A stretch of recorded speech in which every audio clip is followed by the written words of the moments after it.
You're listening to The Jay Barker Show on Tide 100.9 in Tuscaloosa. Well, and as you've been told, we are live from Innisfree right here on University Boulevard as Alabama gets ready to roll and kick off the 2023 season. Matt Coulter along with Lars Anderson. And let's start with Innisfree, where you can drop by here and get a fabulous, it's called the Lucky Lunch. A meat, and it'll be lucky because Alabama's going to roll tomorrow. A Lucky Lunch is a true meat and free. You can come by and join us and a big tall glass of Guinness, whatever the drink of your choice. But welcome into the show. As you just heard at the very end of the Miller's Edge, that Chris Lowe had judged that indeed Jalen Milroe is going to start for the University of Alabama. I think we all knew this, but I think what really is important here, if it's important at all, we know what's going on, Lars. But when Chris Lowe, would you say confidant with Saban? Yes. I mean, he knows Saban. They communicate. If he says it, by golly, it's true. Yeah. Obviously, this information was spoon-fed to him by the Alabama Sports Information Office, and then that's cool. There's he's earned the right. There's a long history of trust between Chris and Alabama, and particularly Nick Saban. But of course, this is what we all expected, that Jalen Milroe will start. It's going to be fascinating to see how long does he actually play before another quarterback comes in. Does he go the entire first half and then come back out for the first series of the third quarter? Or are we going to see Tyler Buckner, Ty Simpson, Dylan Lonergan at some point in the first half? I'm guessing that Milroe will get 3, 4, maybe 5 series, and then I would suspect that Ty Simpson will be number 2, and then Buckner will come in, and then do they play Lonergan or not remains to be seen. It all is going to be depicted by the way the game goes, of course. I mean, if one quarterback comes in this case Milroe, and does badly, they'll pull the string pretty quick. But I don't think that's going to be the case, especially with the way Alabama's going to ball and play a very controlled offense, play back to this defense. So Milroe will start. I think that they already have a plan. They already have a back system that they're going to put in play. Now, this is just me. You say go a half in first series, right, for Jalen? Yeah, okay. Yeah, because this is a key game because you are preparing the quarterback to play against Texas. And as we've mentioned, the Texas game is going to be the most significant non-conference home game of the Nick Saban era. So you want this to be almost a dress rehearsal for that. You want the starting quarterback against Texas to feel what it's like to go into halftime, to cool down, then to warm back up and go back out on the field. So I wouldn't be surprised if Milroe is the guy, right, that is going to that they're already thinking it could start against Texas, right, that he goes longer than maybe many expect. I think he would have to perform very subpar for him not to also be starting against Texas. I'll just throw that out there right now. I agree. And he is going to be given the opportunity to prove himself, and then as the game grows on, we'll see who is substituted, who's 2 and 3, or who's the next quarterback. Who do you think the second quarterback will be? Ty Simpson. Yeah, I think it's Ty Simpson. Yeah, and I think we've known that for a while. I don't think Chris Lowe reported that. Hey, again, we're coming live from Innisfree. We've already got some fans coming in, so please drop by and see us and have a cold beer and one of the lucky lunches here. Lars, I just want to congratulate you and thank you for showing up. Because last night... Here we go. I don't know who is more angered, depressed, or what, you or me, because the situation with Spectrum and Disney has infuriated me. And there's no telling in the next hour and 50 minutes when I'm going to go off, because I'm very aggravated. But last night, you watched your Nebraska Cornhuskers struggle and fight and claw to find a way to lose. Yeah. New coach, same song. It's just mind-boggling. There were about 9 plays in that game, and if one of those 9 plays goes Nebraska's way, game over. Nebraska wins the game. But you hear coaches say all the time, the team needs to learn how to win. And Nebraska has not learned how to win. Right. They had that game in the bag, and I'm telling you, a colossal meltdown over social media after the game, because it's just, how the hell did that happen? I mean, Nebraska had that game won, Matt. 4 turnovers. They absolutely kill you. They threw a graphic up, Lars, that just boggled my mind. And Fox, the station I coach. I'll calm down. But ask, no team in America has lost more one-possession games than Nebraska. Yeah. In the past 5 years, no team has lost more second-half games come from behind than Nebraska. The end of the first half recalled the disasters Nebraska's 2 burn timeouts, a false start just before their quarterback, Sims, sneaks into the end zone for an apparent touchdown. And then on the very next play, what does he do? He throws a pick and number 87, their tight end, wide open. Yeah, right up the goal line. Just drill it right between the 8 and the 7. I mean, instead of throwing in a double coverage. And so even though Nebraska got outplayed in the first half, easily could have been up 7-3. Should have been up 7-3. They did come back in the second half. Opening drive, took it straight down. A bit of a weird play when it was a pitch to the halfback. Halfback throws back across the field to Sims, but the halfback apparently is not a very good thrower of the ball, and the ball bounces on the ground, but it was a backward lateral, so it was still live. Sims was able to pick it up, and then boom, hits a receiver wide open for a touchdown.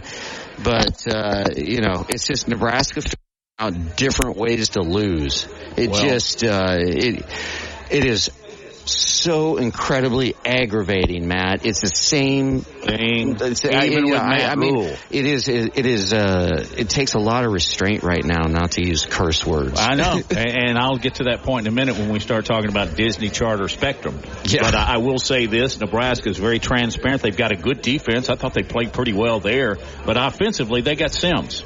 And then they got Sims. Sims is a player. And he is a player, wow. But you cannot go through an entire season with a quarterback carrying all your offenses. And you can't go there relying on special teams returns of 65, and you can't go there with 4 turnovers, and you just can't go there with the inability to move the football. And they did at times, but impressed with their defense. We need to talk about this TV deal, and we're going to do that. We'll bring in Jeff Spiegel, who works for ABC 30. I'll note going into the break, they don't have a dog in this fight, okay? They're owned by Sinclair, and it's done totally different. But when I turn on the Missouri-South Dakota game, and I get to watch 3 plays, and suddenly this huge placard pops up on my TV. Can't watch it because of dispute and contract talks between Spectrum and between Disney. And then, lo and behold, I go back down to 26 and 27. You guys know that have Spectrum. Nothing there, same placard. Nothing there, same placard. And what does that mean for tomorrow? All right. Hey, we are live at Innisfree. Come on by and see us.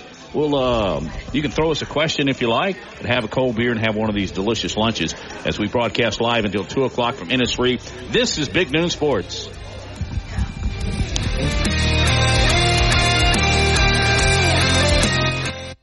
Tide 100.9 Tuscaloosa weather. Mostly cloudy this afternoon. We'll maintain the chance of a few passing showers or storms through the evening hours. The high today 83, tonight's low 70. Tomorrow a partly sunny sky, a small chance of a shower. The high at 85. I'm James Spann on the ABC 3340 Weather Center on Tide 100.9. It's 85 degrees in Tuscaloosa. From T-Town to the Plains.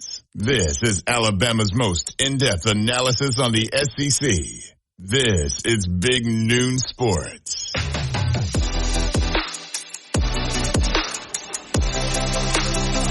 It's free. We are live. Man, there's just something about first day home game little buzz in the air here in Tuscaloosa, Alabama, isn't there, Lars? Absolutely. I mentioned it on Tuesday when I had my first class and was walking around campus. You really can just sense the excitement.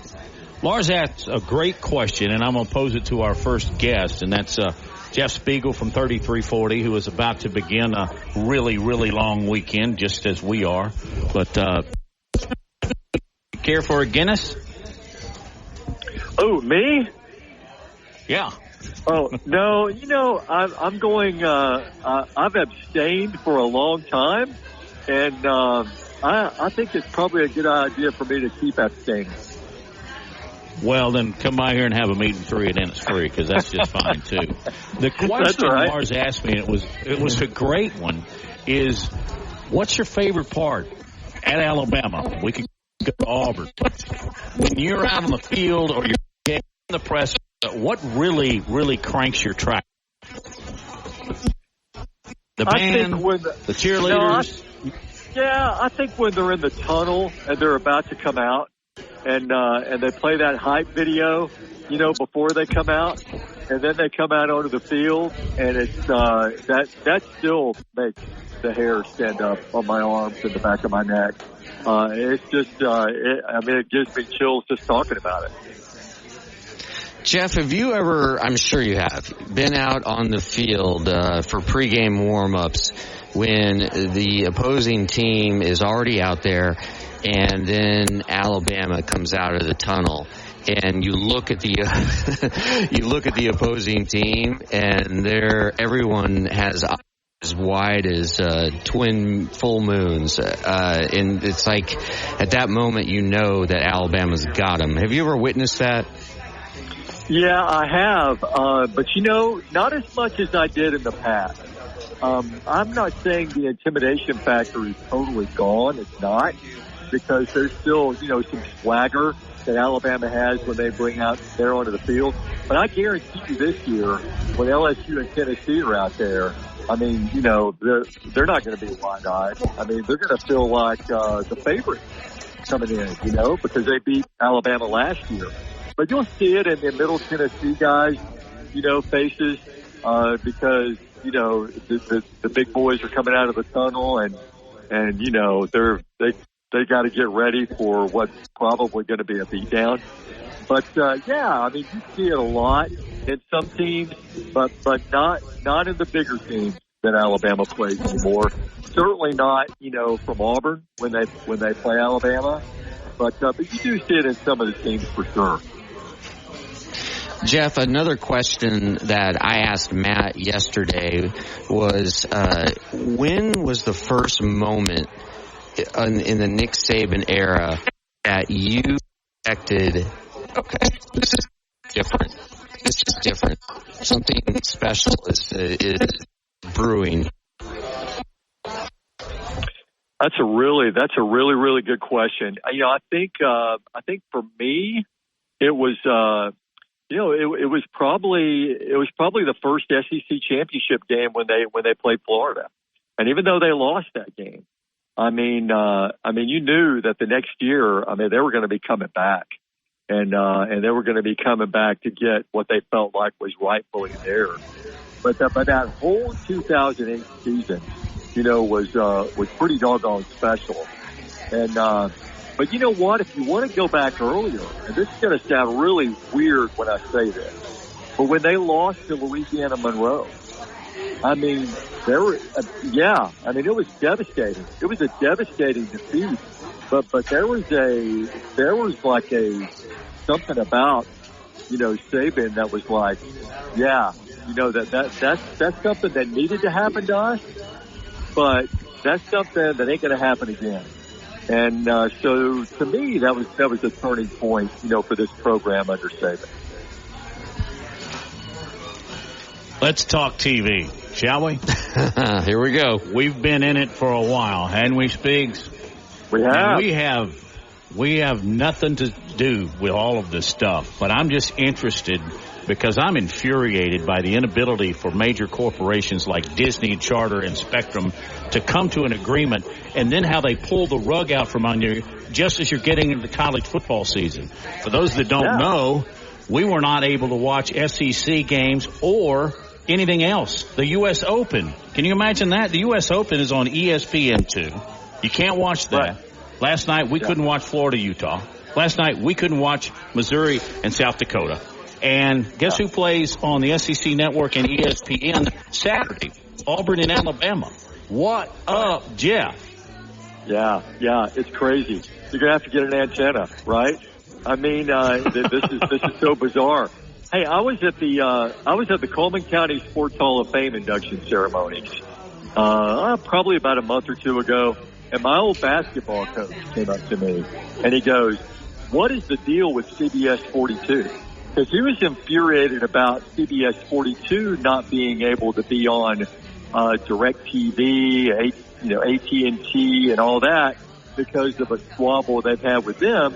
Because Coach Welburn is a big golf fan, can't watch any of his golf.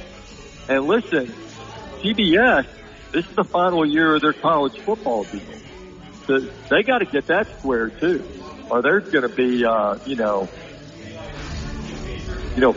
flaming pitchforks or whatever, at the doors of these places. But it's just crazy how all of this is happening, and it's not, and it hasn't been settled. And here we are, we're about to get going. You know what I understand, and some of the people I've talked to since last night, this is all an effort to get all of the ESPN programming streaming. Yeah. And that's it. And you know what that's all about? Greed. Right. Sure. Absolutely. Yeah.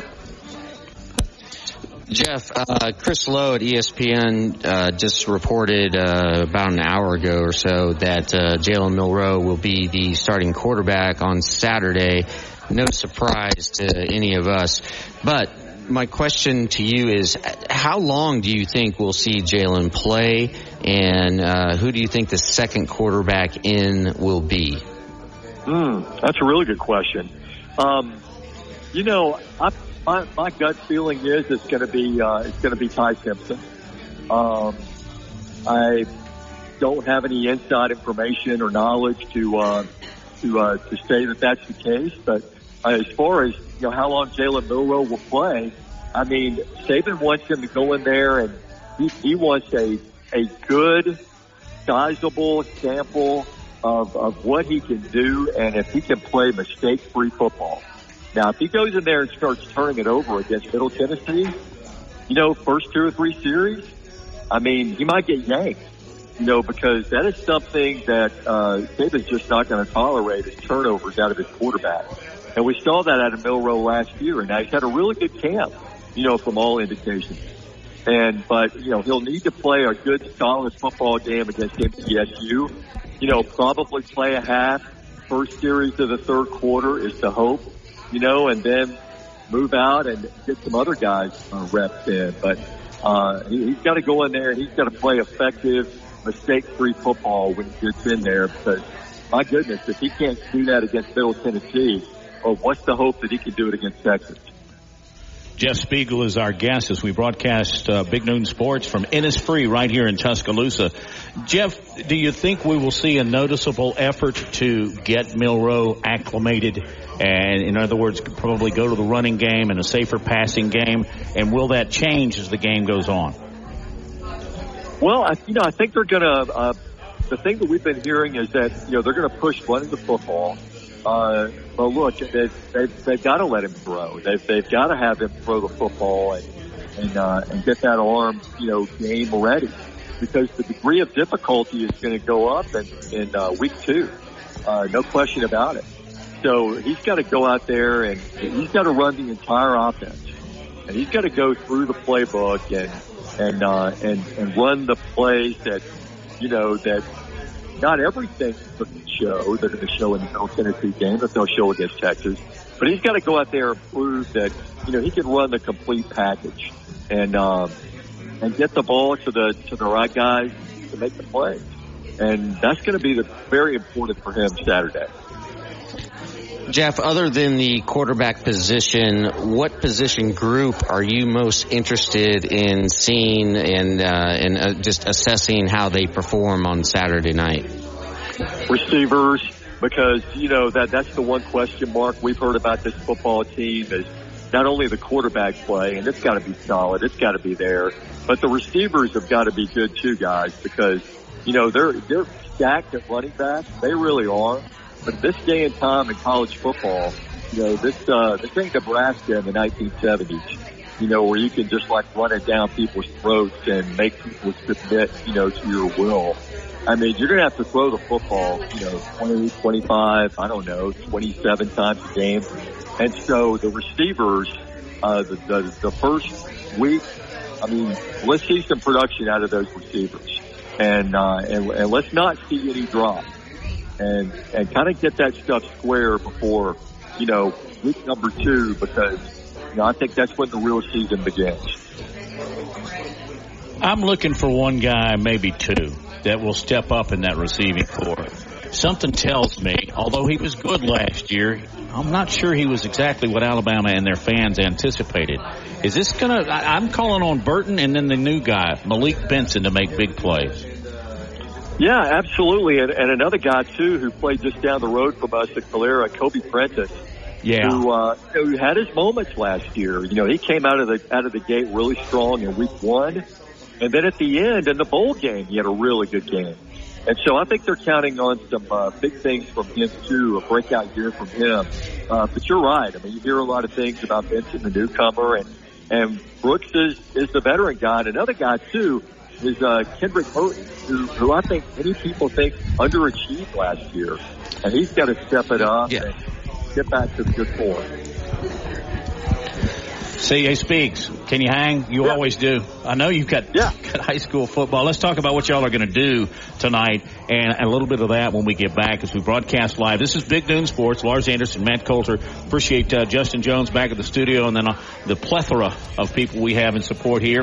And also, Laura Lee is on standby. You're on deck. Did you know that? Okay. We'll talk to you in just a few minutes as well as we broadcast live from Innisfree. Come by. Have one of their delicious lunches, $9.99 for a meat and 3. Have yourself a pint of Guinness and whatever you desire. It is football weekend in Tuscaloosa, Alabama.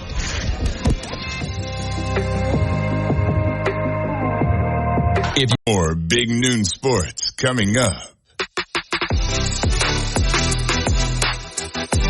Well, I just love home openers, football weekends in Tuscaloosa. It's just something special, and I've been coming to these. Don't count the years. Let's not do that. Hey, Big Noon Sports is live from Innisfree right here at the tail of the strip on University Boulevard. Come by, have lunch with us. Got great burgers, wings, sandwiches, their famous soup salad. I'm a soup salad guy, but we will be here until 2, but you can come here all weekend long. Don't forget about their lunch special. The Lucky Lunch is a meat and 3 for only $9.99. I don't know where I've been in the last 5 years, which you beat that price. But joining us is the Bama Broker, and that is Laura Lee Thompson. She is the Bama Broker with Advantage Realty Group. And you also are the president-elect of the Red Elephant Club. That's big time. Yes, indeed. And we look forward to you entertaining that role, but we're going to put you in as a co-host. Yeah, Do you have a question for Jeff Spiegel? Yeah, you're co-hosting now. Okay. Jeff, I have a question about the defense. When I was at the second scrimmage, they looked pretty stout. What do you think is our strength? By the way, you have more information than we do. Well, they have the Red Elephant Club has its privileges. Well, they have a pretty strong defensive front. I think Coach Saban's looking for some depth there. I like the DBs a lot. I think the DBs are going to be strong. Kool-Aid McKinstry is a guy that we covered at Pension Valley High School who won a state championship with them. He's the leader back there, and I think it all kind of revolves around him. But I think they're going to be strong back there on the back end. Jeff, just let's sidetrack to Auburn really quick. I know it's not a wonderful thing to do at Innisfree in Tuscaloosa. However, what are you looking for in Auburn's season opener? Well, I'm certainly looking for them to just mow down UMass. I mean, UMass came in ranked like the lowest of the FBS teams. But they went out to New Mexico State. They had a great performance out there, but they're certainly not, up to Auburn's level. Peyton Thorne, I think, is going to play a, very efficient game.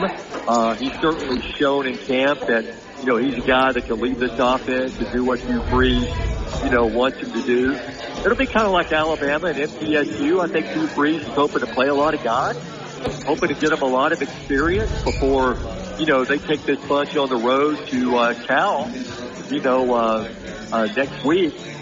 Cal, you guys know Cal, the future ACC team. So they'll be looking to maybe get some good experience from their guys before they head out west for their first big road trip. Last night on Hey Coach, Nick Saban had some really interesting comments. He said, quote, "I don't know if this team is talented enough to win a championship, but I think they've shown signs of having the right stuff. I don't know if we have enough talent to do it, but I've been encouraged by the competitive character this team has." Now, for comparison, this is what Nick Saban said week 1 last year. Quote, "I like this team. I really do. We've got we've got a little more maturity on the team, I think. We've got good guys on the team. They work hard. They've got a really good attitude."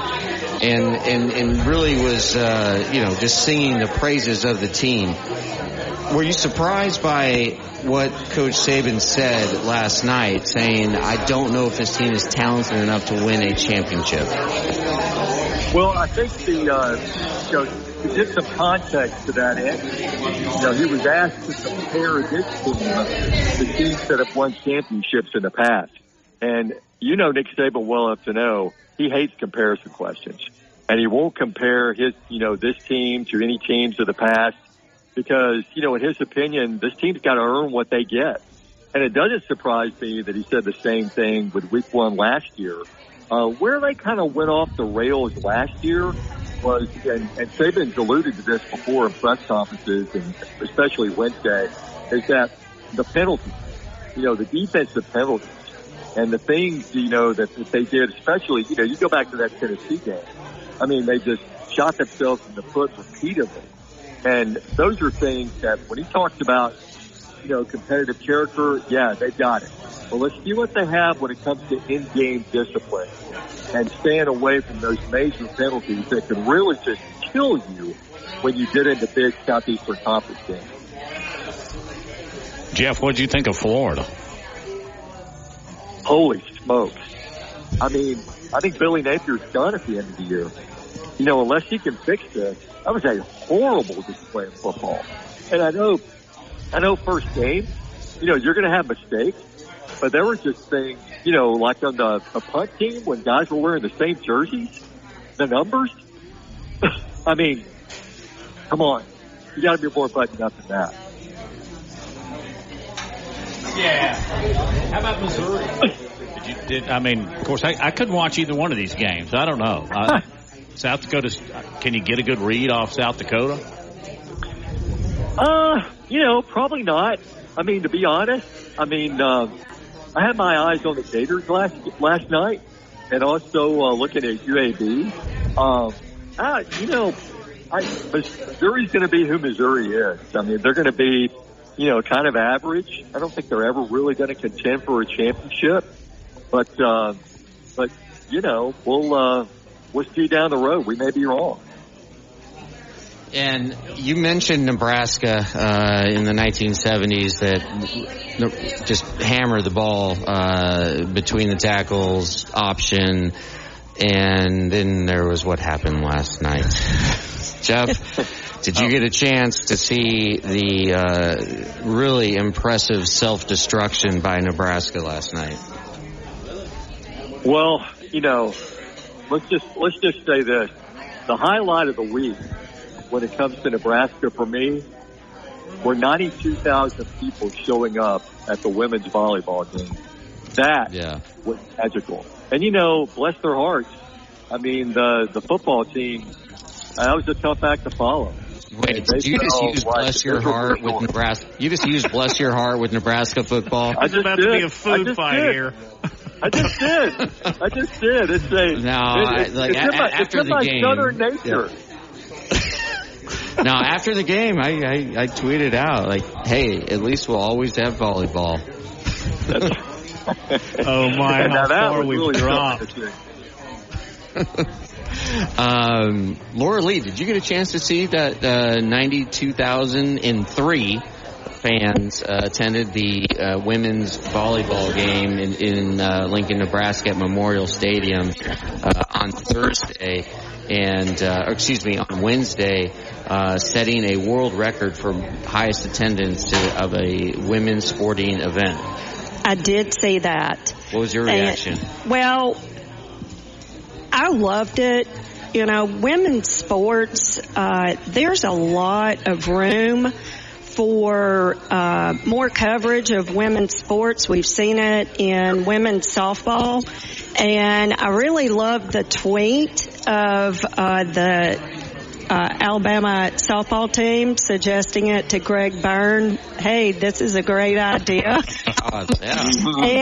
I think based on our crowds down at Red Stadium that we would have a good chance of doing something like that. Yeah, you know, Jeff, Matt and I were talking about that yesterday. Is it possible to do something at Bryant-Denny with a women's sporting event the same way that Nebraska did with women's volleyball? Look, with the University of Alabama, anything's possible. I mean, they can make anything happen like that. And I agree with Laura Lee that I think, and the Alabama softball program, that you'd have a similar turnout because there are people who are crazy, you know, about the softball program. Yeah, I mean, I think it's doable, and it'd be an awful lot of fun. That was really a lot of fun to watch on Wednesday, seeing the fans really get into it. They let the kids out of school that day, so there was like a big build up heading into it, and man, did it deliver. And, you know, guys, I'm going to be... Can I say one thing real quick? Yeah. You know, Greg Byrne's dad, Bill Byrne, former athletic director at Nebraska. So there is a connection there, and maybe Alabama is the next place where we could have something like this happen. I'm going to be that guy. Stay out of my yard, okay? Oh, boy. This wonderful event grew organically in Nebraska. And now are we going to come in here and just do it because we want to set the record instead of what the original intent was? Doesn't everyone in Alabama just want to obliterate Nebraska? They don't. What's the worry? Hey, we'll always have the 71 Orange Bowl. Yeah, don't bring that up. Johnny Rogers. Oh, golly. I never want to see. Wasn't it I Am Hip that ran through us, too? Ooh. Anyway. Let's go back to that game if we can for a second, because I'll never forget as a kid, and I was 12 years old when this game was played, maybe 11. But Butch, you remember this? Butch Hobson came in mop-up duty, and this was the day of the tearaway jersey, and Hobson was running for his life. And at the end of the game, they must have not had a backup tearaway jersey for him, because all he was wearing was shoulder pads at the end of the game. It was the most incredibly insane, but really cool thing that I've ever seen. Because Hobson was going out there like the game was still tied, but they were down 38-6. Well, if you ever watched him play in the majors for Boston and for the Yankees, you'll know that's exactly the way that guy played. He was spikes up on and off the field, and he played football rough and tumble. He's a Bessemer kid, wasn't he? No, I think so, yeah. Anyway. Hey, Speaks, tell us what your station is going to do tonight, what ABC 3340 is going to be doing tonight as far as high school football is concerned. Well, it'll all start at 6:30 with Friday Night Rivals Blitz Game Day, which is on My 68, our sister station, a half-hour show that Caleb Turrentine, our high school guru, and I will host. Then at 7 o'clock, we'll have the Friday Night Rivals game between Pinson Valley and McAdory on My 68. Then at 10:15, we've got highlights from, you know, several of the big matchups going on around town. And so, yeah, it'll be a fun day. Fridays are always fun, and as you know, very hectic in the sports office on Fridays, but it all comes together, and it's usually a beautiful thing. Where are you going to be tomorrow, football-wise? Tomorrow, I'll be here in the studio. Jamie Hale will be covering Auburn for us, and Johnny Condon will be at Alabama. So I'll be here. I'll be the traffic cop in the sports office. I know that feeling all too well. Thank you, Speaks. Appreciate it. We'll talk next week about the games this weekend. Thank you. Hey, thank you all. Have a great day. All right. Jess Spiegel from ABC 3340. Matt, Lars, and our new co-host, Laura Lee, are coming to you live from Innisfree. Drop by and enjoy lunch and a beverage with us as we broadcast our show, not just this Friday, but every Friday throughout the Alabama football season. It's Big Noon Sports.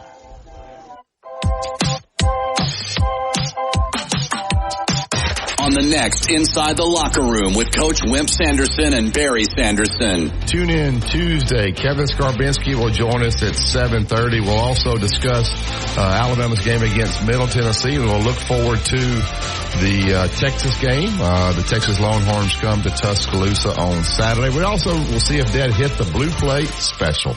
Inside the Locker Room, weekdays 7 to 9 a.m. on Tide 100.9 and Tide100.9.com. From our home base at 100.9 Tuscaloosa weather. Mostly cloudy this afternoon. We'll maintain the chance of a few passing showers or storms through the evening hours. The high today 83, tonight's low 70. Tomorrow a partly sunny sky, a small chance of a shower. The high at 85. I'm James Spann on the ABC 3340 Weather Center on Tide 100.9. It's 85 degrees in Tuscaloosa. This is the Big Noon Sports Network.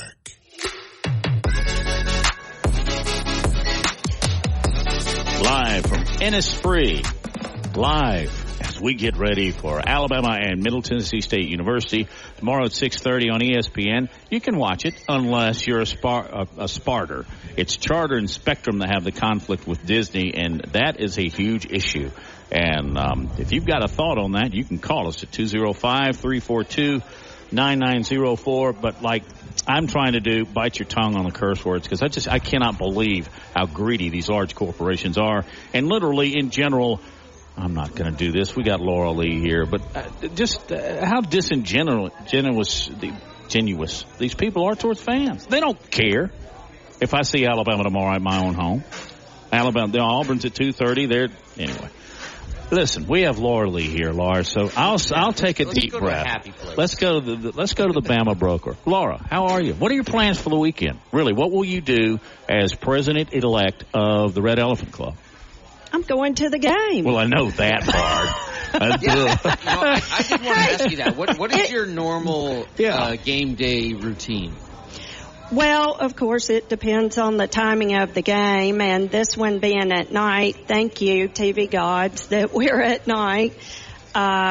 We get together as a family, and sometimes we will go out early, but we don't do the tailgating as much because we do that inside the stadium.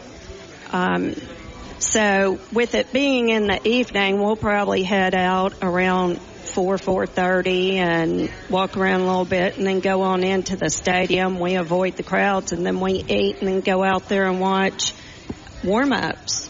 Let me ask you what Matt and I were talking about yesterday. What is your favorite part of game day that doesn't have to do with the actual play on the field?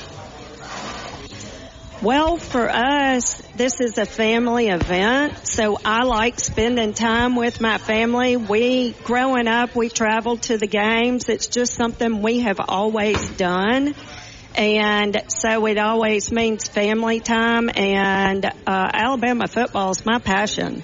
I love it. It brings joy to my life, and anybody that knows me knows my moods go up and down if we win or lose. And thank goodness, since Saban, we haven't lost a lot. So I just enjoy it so much.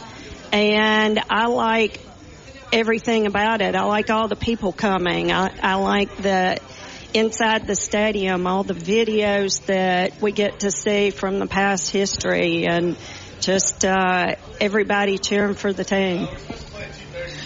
And, all right, switching gears a little bit. But, yes, I barely was able to show up to work today because my Nebraska. I was surprised when he walked through the door. Yeah. I really was. You know, the way Nebraska lost. My mood is the same. But after you get beaten down so much, it's just like...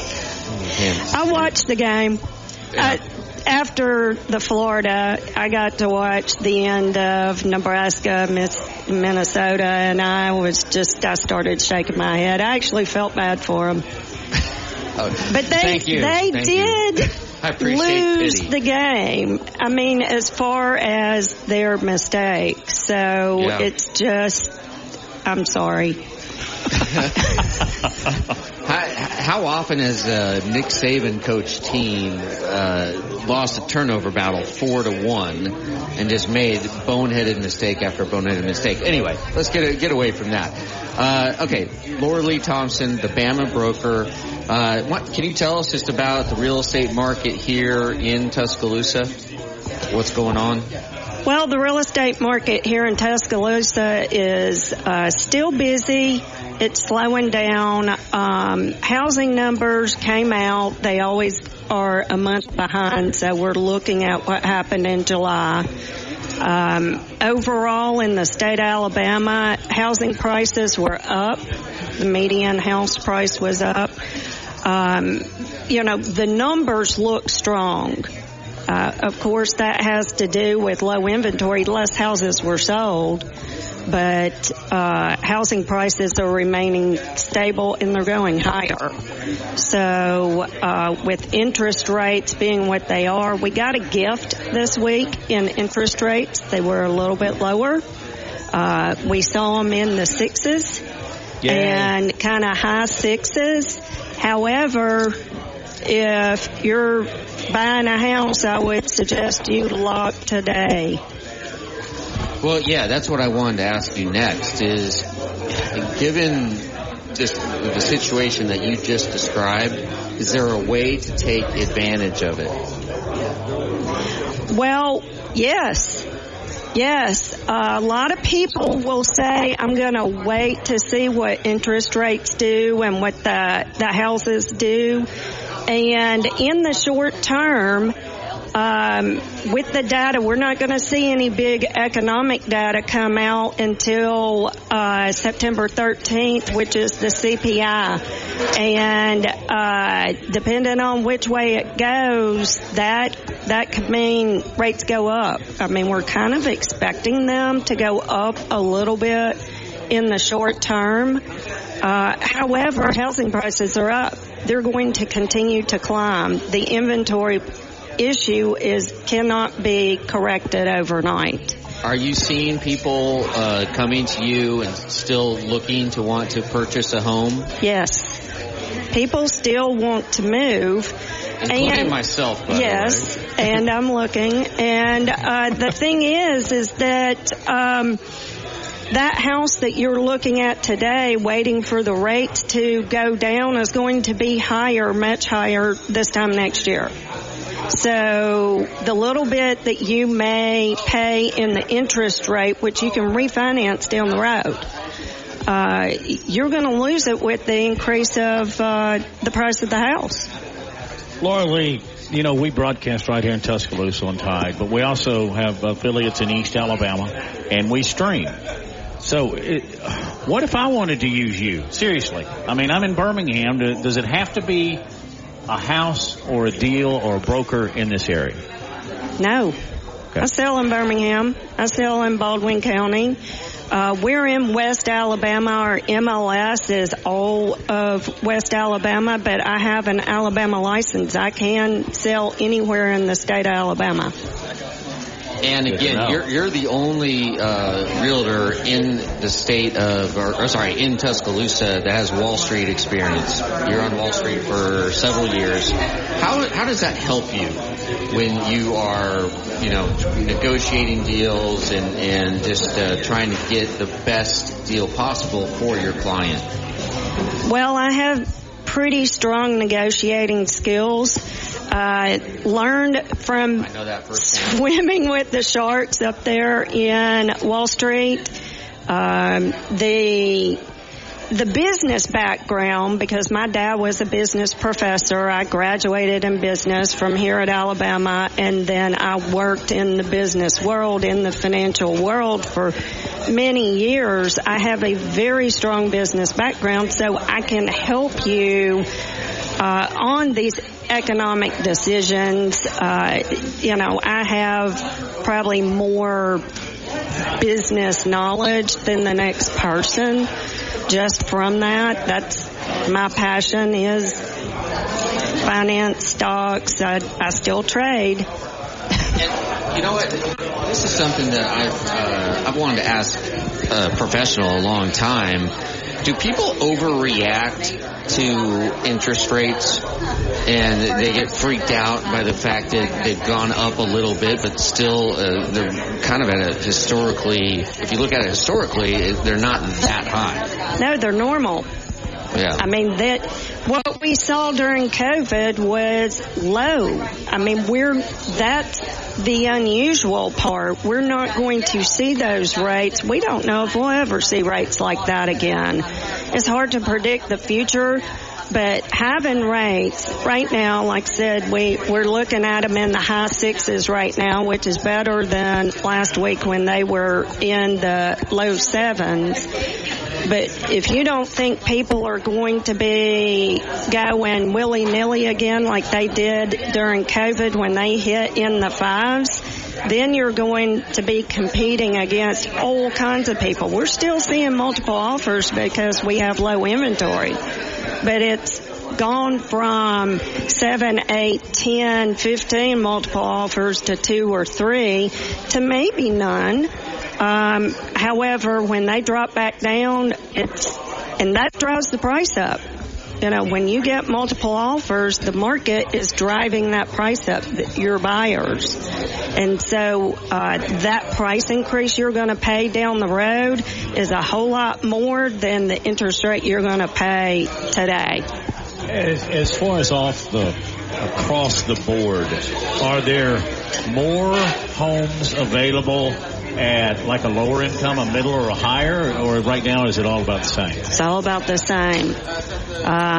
Of course, on the luxury housing, we have, and it depends on what you say luxury housing is, but if you want a $1 million home, we have them.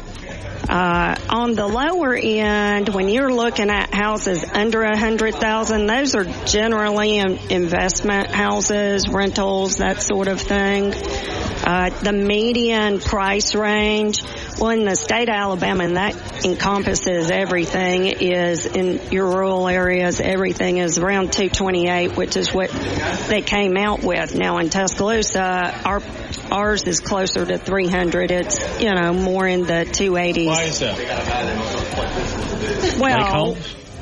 Well, yes. I mean, in your cities, you're going to have more expensive homes. If you go to a place like Selma where it's dying out, they're going to be really low-priced homes, so that's going to skew it lower. In Birmingham, Huntsville, they're booming. I know Huntsville is. Huntsville is huge. Yeah, they are actually the largest city now.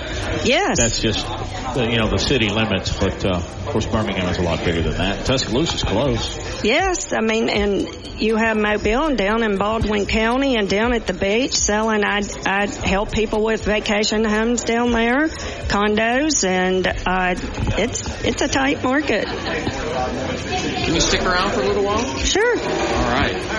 We'll break at the top of the hour again. It is lunchtime, and we want you to come by here and join us at Innisfree located right here on University. Most all of you know where that is. And we've got soups and salads and cold beer and drinks, and their unbelievable Lucky Lunch, which is $9.99. That is for a meat, not two, but for a meat and 3, which is a fabulous deal. We're going to talk some more Alabama football. Laura Lee is with us. Lars Anderson, Matt Coulter. Back with more the second half of Big Noon Sport.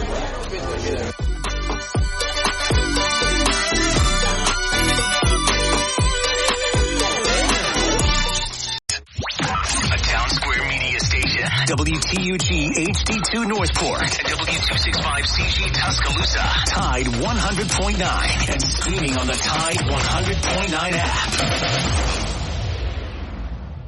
Covering SEC sports like kudzu on the roadside. This is Big Noon Sports. We want to see your smiling face down here. It's Matt Coulter, Laura Lee, and Lars Anderson as we get ready for football tomorrow at 6:30. It was announced, or actually it was put on his Twitter feed. Chris Lowe from ESPN was announcing that Jalen Monroe will indeed, matter of fact, be the starter. And in some other news, Pete Thamel reported this morning, and Pete's a terrific reporter for ESPN. We used to be colleagues at Sports Illustrated, that the ACC is officially expanding. And for the first time, they're going away, going outside of their eastern roots, and they are adding 3 schools, Stanford, Cal, and SMU. That will bring the league to 18 members. 17 of those will play football full-time in the league. The additions in all the sports will begin in the 2024-25 school year. And again, these moves have been just shrouded in drama for the past month because, Florida State came out and said basically, hey, we want to leave if things don't change with the revenue sharing model that the ACC has. And now the ACC, again, adding Stanford, Cal, and SMU. And my knee-jerk analysis of this, Matt, and I have not put a ton of thought to it, but I think this is a self-preservation move because the ACC sees what the Big Ten is doing in adding schools, and they know how strong the SEC is. And I think, we're eventually going to get to a point where there's probably just 3 major conferences, and you add a Stanford and a Cal and an SMU. They each bring a sort of a different strengths to the table. But I think this is a good move for the ACC, again, just to be ready to survive when the axe starts to fall here on different conferences. Well, my big deal and my theme of the day is, hey, what about those fans? What about the season tickets holder at Cal? They want to go to all their games like they've been doing for 15 years. Oh, okay, we got to go to Miami. It's all about $1 Million Green. That's it, and we see it again. And it's also, as you just mentioned, it's also all about surviving, and that's what you've got to do in this day and age. You've got to chase the dollar and don't worry about the fan. I heard earlier today that there's a possibility that they will use Dallas as a hub for some of the other sports. Now, you want to get me cranked up on that? How does that help the fans? Yeah. I mean, so you go to play your home game in baseball, Stanford versus North Carolina State, and you play it in Dallas? I mean, the geographics here. Can I still gripe, Laura Lee? Yes. Don't you think we should pay attention to geographics? I do. It's the Pac-12, 10, 8, 7, 6, 5, 4. And it's my biggest beef of the day. Everybody thinks about the money and they don't think about the fan. I think the fans pretty much support all of this. That's right. I think that they need to think about the fans and also the cost of traveling coast to coast. I mean, come on, and the culture is different. But the airlines are loving it. Yeah, absolutely. And you remember 3 weeks ago, it came up for a straw poll vote of whether or not to add these 3 teams to the ACC. And the ACC, of the current 15 members, they needed 12 to vote yes. And so heading into the meeting just this morning, it was uncertain if the league had the votes, right? And they needed basically to flip one of the dissenting votes of allowing these 3 teams in. And the 4 ACC schools that had dissented 3 weeks ago, those were Clemson, Florida State, North Carolina, and North Carolina State. Well, guess what? One of them flipped. North Carolina State. So I knew it would be them. But so you still have Clemson, Florida State, and North Carolina opposing it. And guess what? Who are the 3 most powerful schools in that conference? Who's coming to the SEC? Clemson and Florida State. And maybe North Carolina. What would you think of that, Laura Lee, if Clemson and Florida State came to the SEC eventually? I agree with it. I mean, we already have Florida and South Carolina, and they're more of, or culturally they would fit. I have no problem with that. You can drive to them too. That's correct. You can't drive to Raleigh from Stanford, can you? I mean, you could. Be fun. I mean, if you had nothing else to do. Think of all the places you could stop and see the world's largest ball of twine. I'm really looking forward to that in the Big Ten, that really rich traditional rivalry between Rutgers and USC. The colors are somewhat similar. That is going to be riveting. Oh, gee whiz. So does this put more pressure on the SEC? No. I still think Greg Sankey he's holding a royal flush. Well, he's got Oklahoma and Texas coming in. Yeah. But does he want to risk another conference getting Clemson, North Carolina, or Florida State? That's the different question. Is it a protection from that standpoint? Because we've seen that the Big Ten is very aggressive in going after and trying to just basically collect as many teams as possible. And I would assume that the Big Ten is going to try to go into the Deep South simply because of, you look at what their strategy has been, it's all about the television footprint. Right? And they want to sort of invade Greg Sankey's backyard. Hasn't the television power lost a lot of steam, though? The market. I'm talking about the market. Perhaps. But I think television is the reason why the Pac-12 disintegrated before our eyes, because they couldn't strike a deal with Fox, and the best thing they could come up with was a streaming deal from Apple. And USC and UCLA were, and Oregon and Washington. They're thanks but no thanks. We'll go to the Big Ten, where we will get substantially more revenue because of the television. And I hate the fact that all of these decisions and rivalries that have existed for nearly a century are evaporating before our eyes because of money grab, and that is the television revenue. So I have one thing to say about that. I lived in Los Angeles. And where have you not lived? I know, right? I was there for 5 years.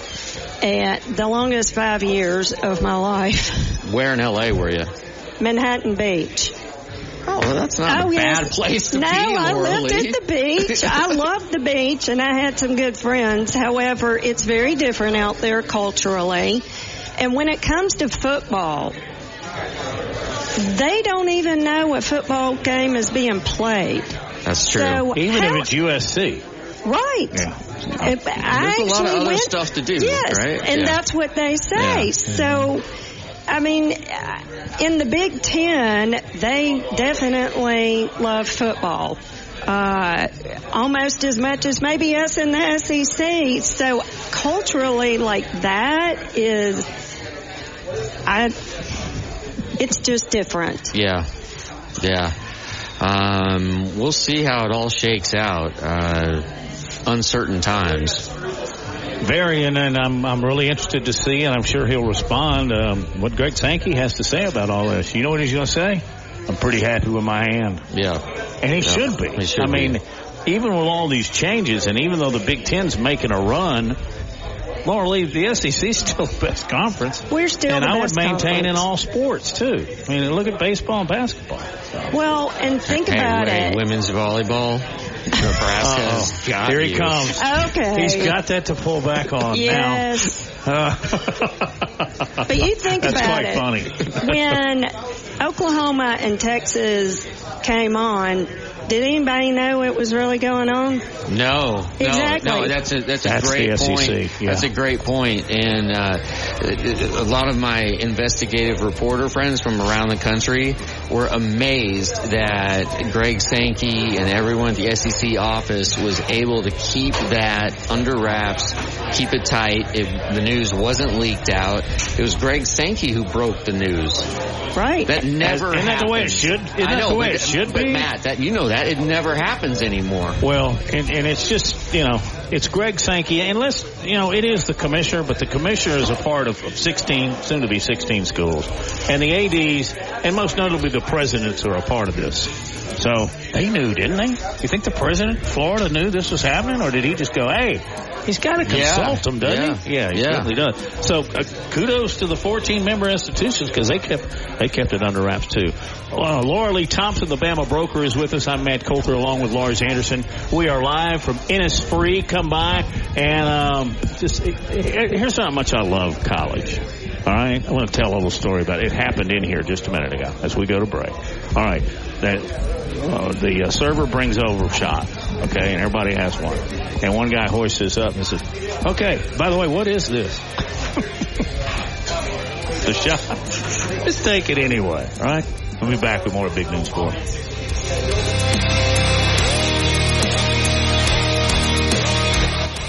Tide 100.9 Tuscaloosa weather. Mostly cloudy this afternoon. We'll maintain the chance of a few passing showers or storms through the evening hours. The high today 83, tonight's low 70.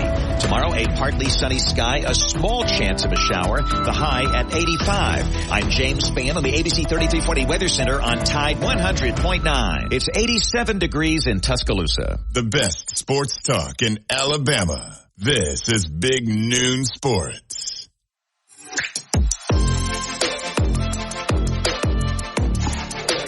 Big Noon Sports coming to you live this Friday and all Fridays going to the national championship, all right?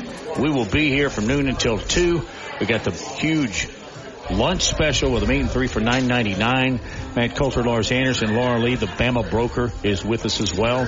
Need to touch on a couple of other things.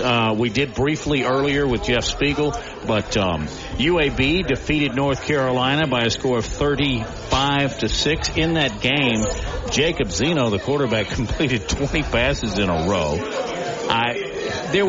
They look good at points from what I've read and what I've been told. My son went, and they didn't look so good at other. But, I mean, what would you expect, Lars? I mean, it's their first game of the year, first of all, and every team is earned the right to a few mistakes just based on that. But it's also a new regime and getting used to a new offense, which obviously is going to throw the football. They also set a record for completion. That really is a stunning statistic, and I think that is a testament to Trent Dilfer and the offense that he has implemented and the level of comfort that his quarterback has. And also, Trent Dilfer, he's clearly taught his quarterback, hey, if your first, if the throw down the field, your first read isn't there, check down. Bruce Arians always used to tell me, hey, look at go touchdown. If touchdown's not there, check down. Touchdown, check down. And, wow, I mean, 20 in a row. I think that really bodes well for UAB moving forward. And, it's an exciting time to be a Blazer fan, and an exciting time just for, I love it when UAB is good. I love it when all the teams in Alabama are good. Like they normally are pretty good. And you just want the college football world or the college football capital to be here. I want to mention one other thing because it is my team, but it is worth noting. The Atlanta Braves defeated the Dodgers 8-7. Listen to this. Ronald Acuna had yet another home run. This time it was a grand slam. He's 30-60, the first player in Major League Baseball history to have 30 home runs and 60 stolen bases in one season. And those numbers are only going to grow. And the Braves have had one of the most unbelievable Augusts I've ever seen in my life. You a baseball fan? I am. You like the Braves? Who's your team? The Yankees. Next question. Me too. Yes. I am sandwiched by pinstripes, ladies and gentlemen. It's not our year, but there's always it's not. You know, with Nebraska and the Yankees, you're in a pretty deep pile. Hey, at least I got the Bengals. Joe Burrow. He's back practicing. Gives us a chance to win every week. Did you become a Yankee fan when you were on Wall Street? Yes. Or were you beforehand? Yes. No, when I was on Wall Street. We won lots of World Series. We were there at the same time, basically. Yes. Like Derek Jeter, Bernie Williams, Jorge Posada, Andy Pettit, Mariano Rivera. I mean, it was so much fun. It was so much fun going up to Yankee Stadium. I just received word from our producer back at Tide 100.9. He's a Yankees fan. Too bad y'all can't play us in the World Series. No, Matt. I'm not a Yankees fan. I was saying that's gross. The Yankees are gross. Okay, you have a green, unsmiley face. Thank you, Justin. Thank you. I can't read my text very well. Of course, I have a bag phone. Laura Lee, I wanted to ask you, we talked about this earlier in the show. Jalen Milroe is going to be starting for Alabama on Saturday. And this is being reported by Chris Lowe, and it's all over the place on social media. Who do you think, and you interact with Alabama fans a lot, who do you think Alabama fans want to eventually, who do they want to emerge to be the starter this year? Who's the fan favorite among the quarterbacks in contention to be the starter? That's a very easy question. The fan favorite will be the guy who takes us to the national championship and wins it. So whichever one of them. Who's that going to be? Well, I don't think anybody really knows. I mean, I've seen flashes of brilliance from the four quarterbacks that we have. And you have seen them. You have. Oh, yes. You've been at scrimmages. You've been to both scrimmages. That freshman we have. Lonergan. Yeah, Dylan Lonergan threw a bomb to Kendrick Law. I mean, down the field for a touchdown. I love the way you know the game. Was that Was that the most memorable play that you saw of the two scrimmages? It was one of them because I was like, who's that guy? You know, so... He's a guy who can throw a ball through a brick wall. Yes. Right, seriously. What, I mean, he's a pitcher, and he throws about 100, doesn't he, Matt? He's up there. He's 95 to 100. That arm strength matters a lot. I mean, it can, when you're throwing in double coverage and you've got that little bitty slice, arm strength matters a whole lot. But while that will count and certainly add to the quarterbacks in their competition, main thing, Laura Lee, is don't turn the ball over, win the team, and control the clock. And that's, I think, maybe a little bit more so. The last 2 years we've had Bryce. You just snap it to him, let him do what he wants to do. Don't you think it's going to be totally different this year? I think it is. But I also think we have a really, really good defense.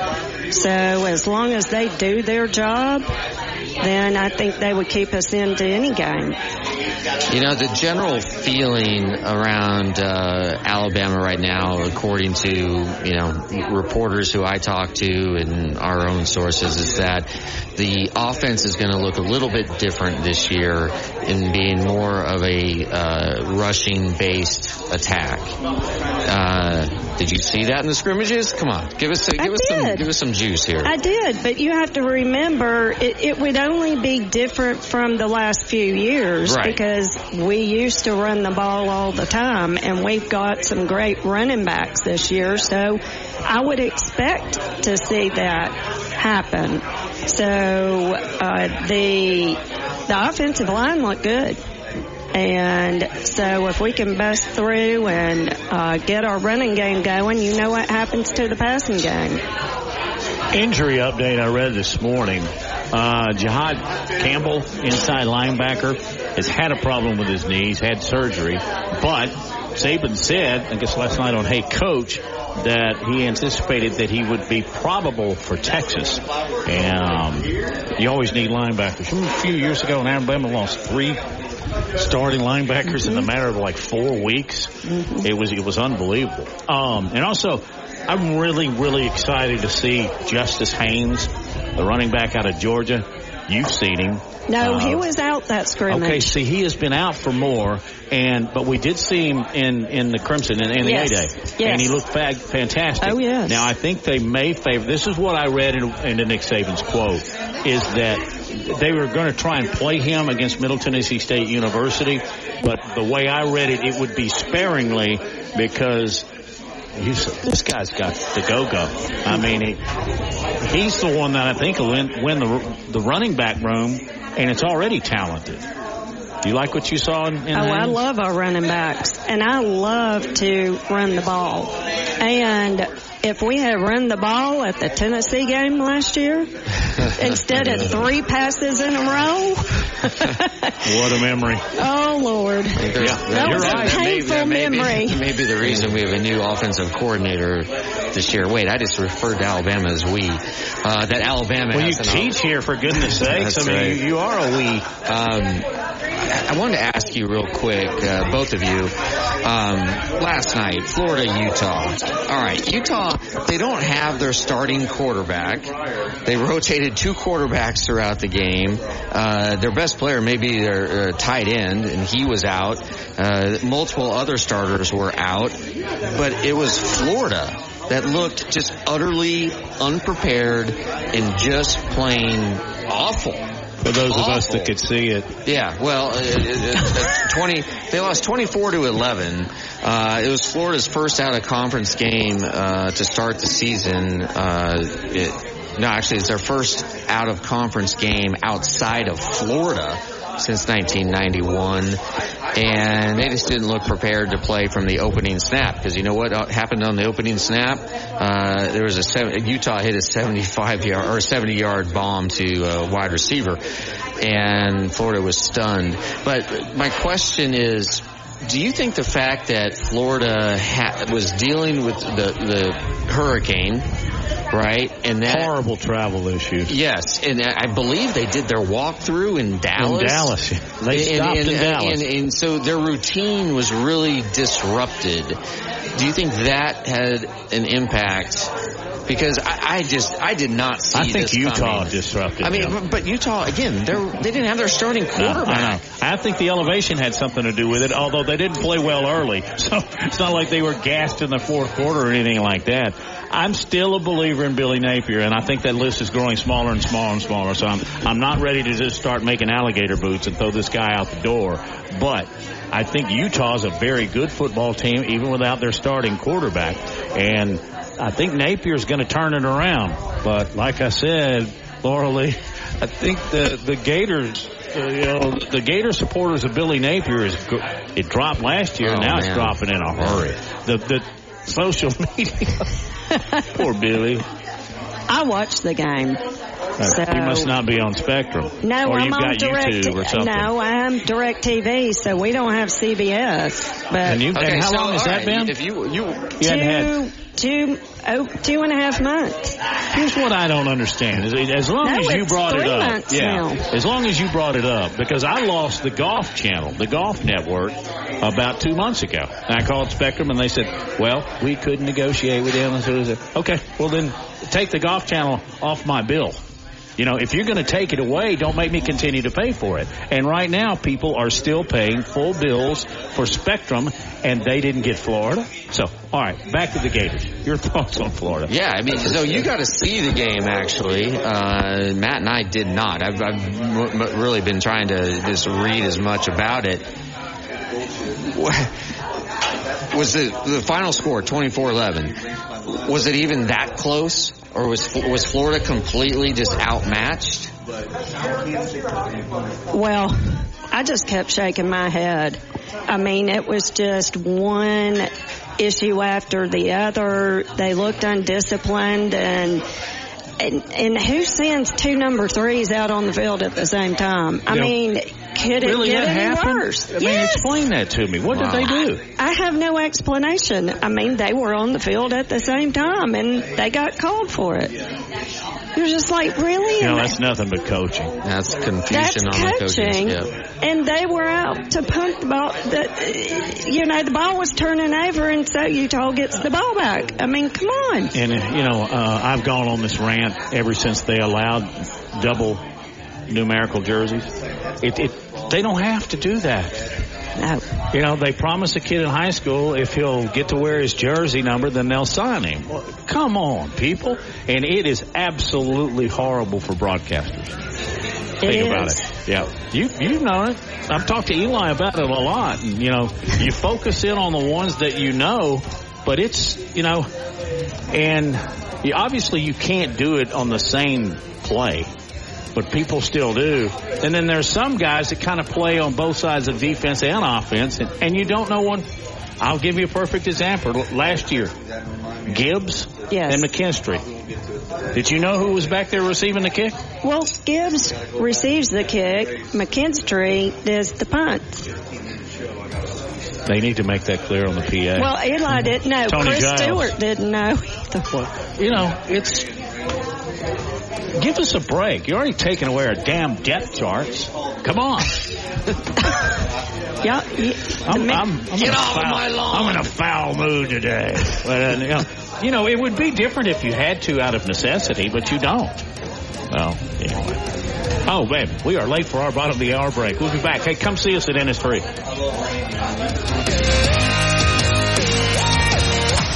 Built to win. Touchdown, Alabama! Built for championships. Throws intercepted Alabama. Built by Bama. Alabama is still Alabama.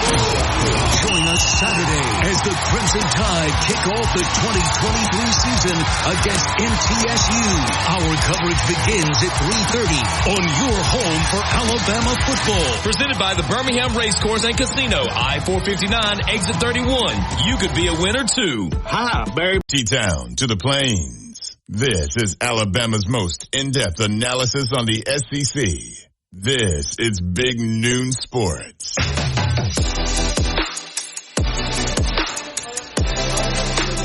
We just ordered up. What'd you order? It is free, by the way. Come by and see us. What did you order? I'm hitting the chicken sandwich. I'm going with what's called the James Joyce burger. Now, you ought to like that. Yeah. He's Love James poet, Joyce. Right? Good. I know my stuff. I stayed awake in a few classes here. You're the son of a rocket scientist. You should. My mother was a linguist, so I got to know that stuff. All right. How did you end up in radio? My wife quizzes me about that all the time, and she says, "You have left, right, and you use both."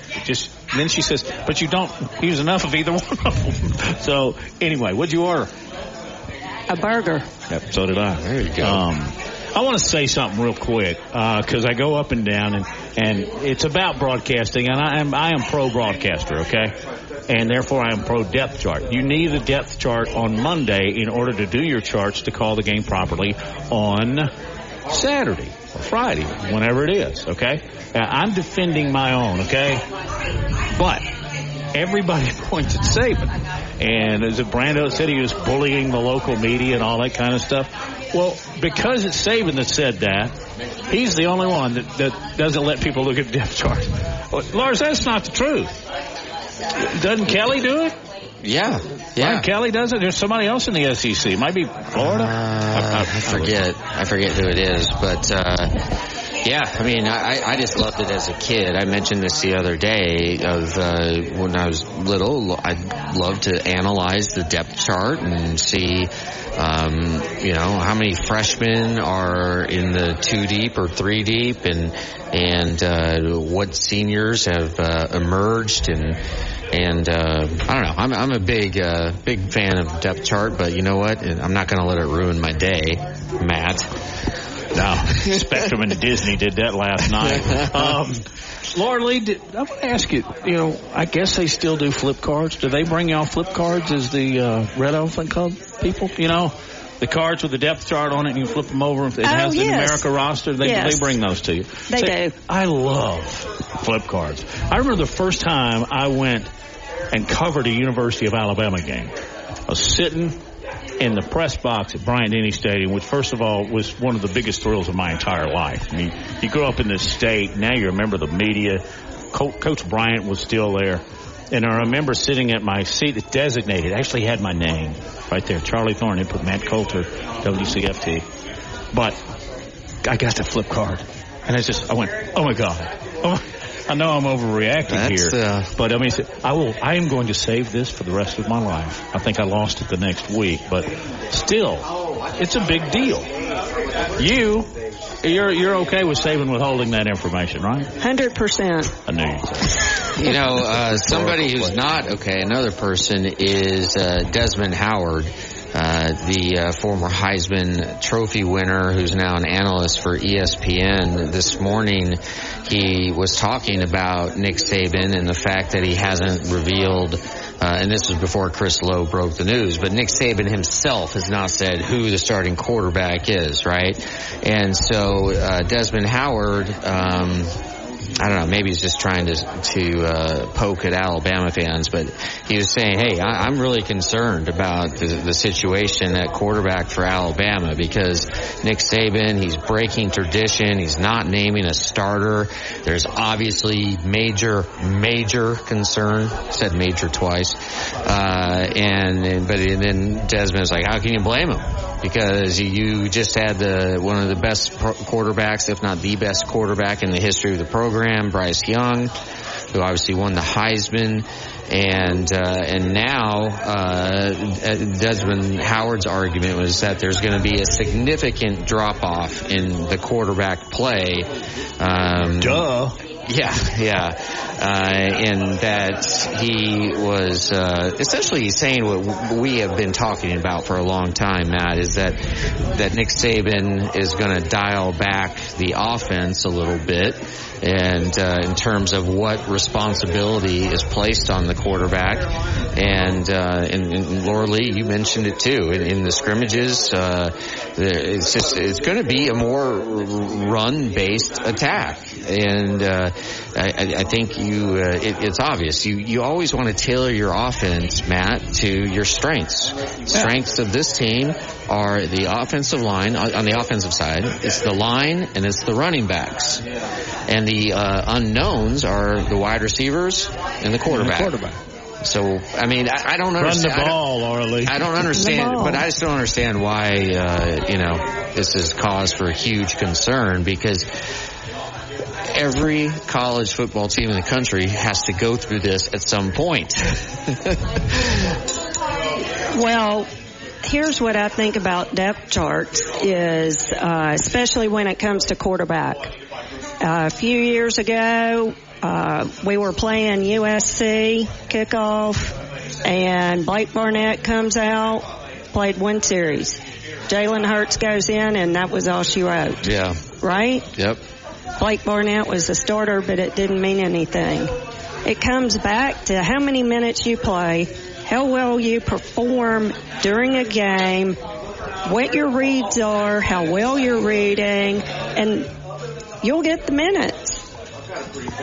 Do you think there's a possibility that we could be really surprised by who maybe the second quarterback is in the game? Yeah, I think that's kind of the only thing we're questioning now. But I mean, the point you made is great, because I certainly was not expecting Jalen Hurts to even play in that game, and then he ends up, getting the majority of the snaps. Is it possible that Dylan Lonergan ends up getting the majority of the snaps on Saturday night? Is that a possibility? That you see Milroe for a series and then Buckner or Simpson? I mean, no, I different think people say different things, right? Everybody has their sources. She's seen the practices. What do you think? Yeah. Go ahead. Yeah, you've actually laid eyes. Give us on how this. it's going to go. How many series? How many snaps? How many passes? How many runs? How many options? You know who knows the answer to that? And the only one that counts, really. Right. Nobody knows. It's all speculation. we know what we saw in the practices and the scrimmages, and yes, as we said, I said a couple of weeks ago, I'm not surprised Jalen Milroe's going to start, but it matters who comes in after that, and it matters how many minutes they play and how well they perform, and maybe the coach is still making a decision. And I think, what makes this more pressing is the fact that you got Texas coming in next week. Well, I mean, we have Coach Saban, and I feel very certain that he will make the right decision. He's made a few in the past, hasn't he? He has. Do you have any special plans for the Texas game? Yes. We have, my sister's birthday and my parents' anniversary, which happened this weekend. But I've hired a limo and we're going to the Bright Star the Friday night before the Texas game. Yes. Did you reserve the Bryant booth? Well, I did call the owner, and so I know he's going to have a nice table. There you go. I know exactly where it is. I've been privileged enough to sit there. I am. It was very cool. It's an honor. It is an honor. That's a great restaurant. What kind of limo did you rent? Well, I did from Crown Transportation. Yeah, that's right. I will drive. Yes. It'll be fun. It'll be great fun. A Hummer limo? Well, I don't know the model. She told me. I'm not a car person, but yes, so it's going to be a lot of fun. Hey, we've got some predictions to make. You hang with us. We'll make some predictions, and we'll eat our burgers, and we'll urge you to come down here because we're still going to be open all weekend long right here at Innisfree. Come join us, Big Noon Sports.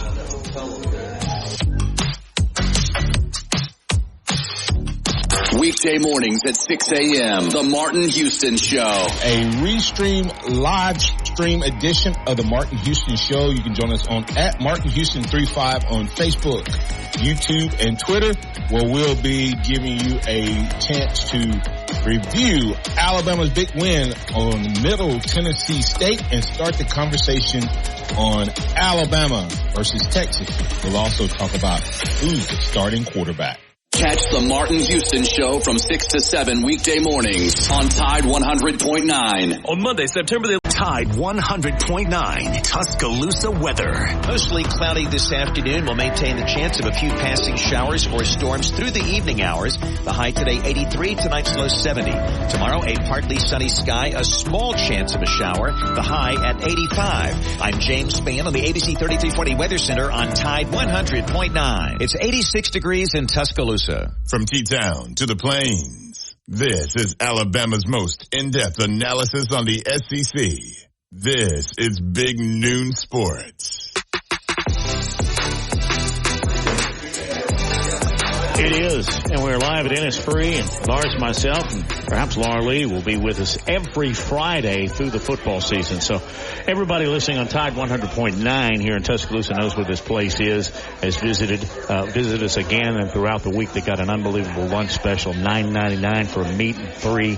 It sure looks good because the guy over here was eating it, and he had like some mac and cheese and looked like he'd ordered some collards. I'm a big collard green guy. But, hey, let's talk about let's first of all give some predictions. Laura Lee, Alabama, Middle Tennessee State University. You want to throw a score at me? Well, in the past, I would tell you 55-0. Yeah. That's kind of a family joke. I would say maybe, I'm thinking 45-6. Lars? 42-10. I think Middle Tennessee State may score because they throw the ball so much. They also have a good defense, a good secondary. Okay, Mac, just quit stumbling around. I think it's going to be 52-7. All right, Auburn taking on the mighty Minutemen of the University of Massachusetts. We don't have to go scores on these. We can just get quick thoughts from you. Does Auburn just waylay these guys? Oh, absolutely. I think the spread is 35.5. Yeah. And I don't think Auburn's going to cover that. I do not. Well, I'll take the Tiger side. I think they are, and I think Hugh Freeze is he wants to make a statement. And if he does keep the starters in a little longer than he normally does, I think we'll all understand why. Okay, some of the other games. Now, this one's pretty interesting. Virginia and UT. Lars, I'll go to my left this time. Do the Cavs have a shot here? It's in Knoxville. No, they do not have a shot. And I think that Tennessee's quarterback, Milton, is going to have a great game. I hate to pick Tennessee in anything, Law Lee. Well, I do too. However, my parents graduated from there. Well, I didn't know that. Yes, and so did most of the rest of my extended family. So it pains me to pick them, but I'm going to have to pick them. Can I interject here? Absolutely. As an outsider, I've never really understood the animosity that Alabama fans have toward Tennessee fans. You want to take this? You want me to? That's a loaded question. It goes back. I'd love to ask loaded questions. It goes back to the Bryant, General Neyland area, and these two men did not like each other. But you know why they didn't like each other? Because they could look each other in the mirror. It'd be the same guy. They were crusty men who fought literally like it was a battle. And here's one of the most amazing statistics, and I don't think it will ever be tied. It can't be beaten. General Neyland's Tennessee Volunteers, I can't remember the exact year. I think it was like 33.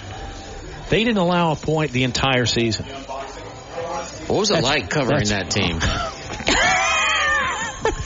Okay, let's see. My list today is Spectrum, depth charts, and Lars Anderson. Big volleyball guy. Big volleyball guy. But Just call me Lars from that. Call me Lars Volleyball Anderson. They had an immense rivalry, and it stems from that. I mean, somebody wants to call in and correct me on that. But ever since then, it's gotten where, and it still is, it's not nearly what it used to be. Would you agree? It used to be it's Alabama, Tennessee was before Alabama, Auburn. I think that's changed now. Do you? Yeah, I think that's changed. And I think you have to also look at the modern time of go forward with what happened with Philip Fulmer. Then that was even more animosity. And then, of course, them losing up until last year, it's kind of gone back and forth. We've had these streaks in the past. Do you have a favorite SEC stadium to go to other than Bryant-Denny? Good question. That is a good question, and it's not UT. But I go to that game every year, and we also go to the LSU game every year. So, no, not really. How about you, Matt? It's got to be the atmosphere of Death Valley, particularly on a Saturday night. But I'll tell you, Auburn's close. Auburn's got a special family feel to it as well. Back to the picks. You're going to take Tennessee. I'll take Tennessee. Ball State, Kentucky. Laura Lee, you want to catch the Cardinals? I know that Laura Lee has definitely been researching Ball State for hours this morning. Well, I think Kentucky could be pretty good. I do too. Yeah. Mark Stoops has done a good job there. That'll be a blowout. So we're going cats here? Yeah. All right. Mercer and Ole Miss. Now there's a rivalry. It's going to be fun. I love watching Lane Kiffin's offense, and I think they'll just throw the ball all over the field, and they may score 80 points. Laura Lee, do you like Lane Kiffin? I do. I do too. Apparently this place used to be one of Lane's favorites. Yeah, I think there's a place over there for Joey Freshwater. Isn't there? That's right. That whole story just blows me away. Even today, we got to get somebody. Is it fact or fiction? Joey Freshwater, fact or fiction? I think it's fact. It's fact. Yeah. A little closer to noon next week. A little. She knows. I'm telling you, she knows so much about. Let's see. We got Southeast Louisiana versus Mississippi State. You going Bulldogs here? Of course. Yeah. Let's see. UT Martin, Georgia. Oh, God. God, that didn't even sound right. I'm on come on. Have you seen Georgia's schedule? It's a joke. Well, Lars cautions this every time, and I don't know if it necessarily make it go from the worst or the easiest and raise it up the rankings very high. But Georgia was supposed to play Oklahoma this year. Right? Yeah, they were. Yeah. But anyway. But it'll be interesting to see how Carson Beck performs. Even though Stetson Bennett won back-to-back national championships. Man, I talk about Stetson Bennett way too much.